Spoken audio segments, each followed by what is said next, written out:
Изменить полностью систему управления, наверное, так же трудно, как сменить менталитет, который легко меняется в отрицательную сторону и проще простого возвращается в свою архаичную форму, но вперед и вверх тянуть и двигать его трудно. В первые годы независимости все кыргызские интеллектуалы сетовали, что кыргызы исторически и ментально не приспособлены к торговле, мол, отсюда и все проблемы. Но сейчас на всех рынках сибирских городов России торгуют мигранты из Кыргызстана.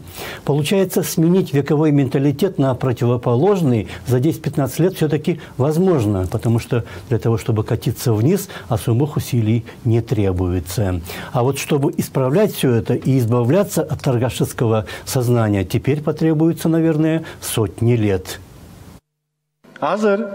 Сейчас за 7000 сомов можно получить любую информацию. Вы называете номер телефона, вам предоставляют информацию, кому он принадлежит, с кем человек разговаривал в течение месяца. Всю детализацию распишут.